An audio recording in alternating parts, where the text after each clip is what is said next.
Très bien, bonsoir à tous.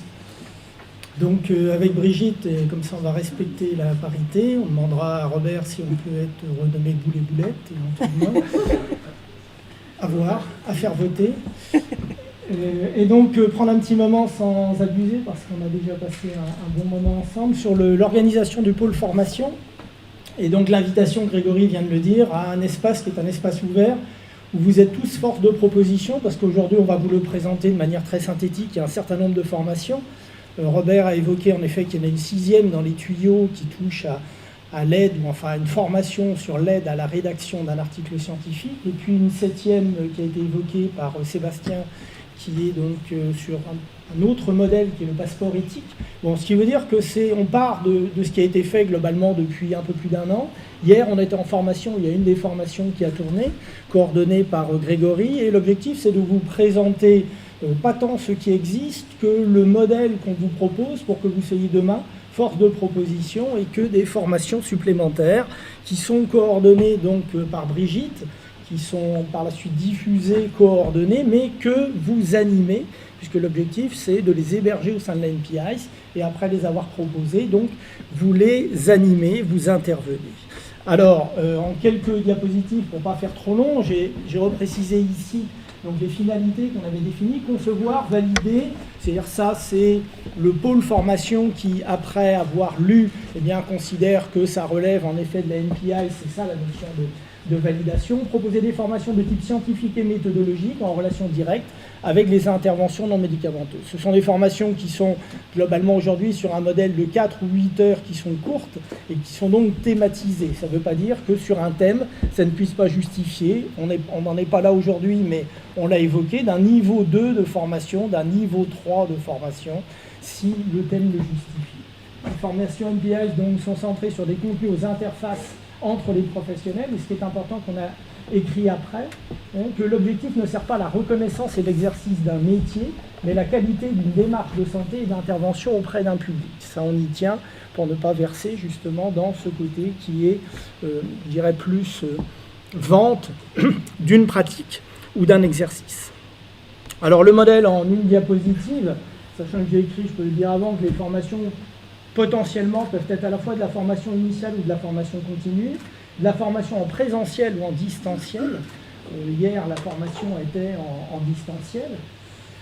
Et puis, il nécessite une organisation avec un porteur de la formation, ce qu'on noterait comme un responsable, mais éventuellement, et c'est souvent ce qui se fait aujourd'hui, une équipe à intervenir, et donc ça n'est pas uniquement un projet personnel, mais un projet partagé.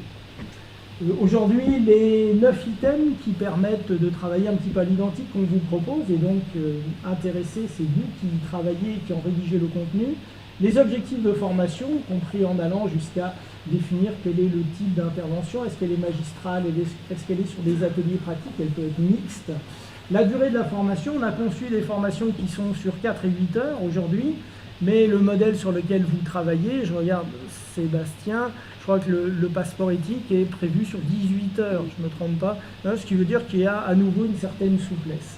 Introduction et rationnel, le rationnel de l'étude, on vient parler du pôle recherche et de la façon dont on raisonne en termes de publication, en termes de recherche, eh bien, on s'appuie systématiquement sur un rationnel, c'est-à-dire qu'est-ce qui permet de considérer l'état du sujet, que sait-on sur le sujet, pourquoi considère-t-on que ça vaut le coup de monter cette formation.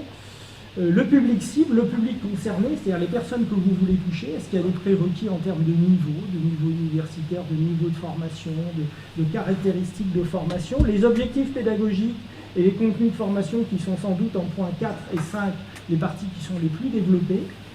L'organisation, donc les formateurs, les personnes qui animent, et c'est là qu'on parlait d'équipe, parce que en général ça ne se limite pas à une personne, les moyens pédagogiques et techniques utilisés, la bibliographie en support, en soutien, indépendamment de ce que vous donnerez dans la formation sur une fiche synthétique qui globalement fait 3 pages, et bien ce qu'on considérait comme les références incontournables qui permettent de considérer l'appui scientifique et les publications en soutien de cette formation.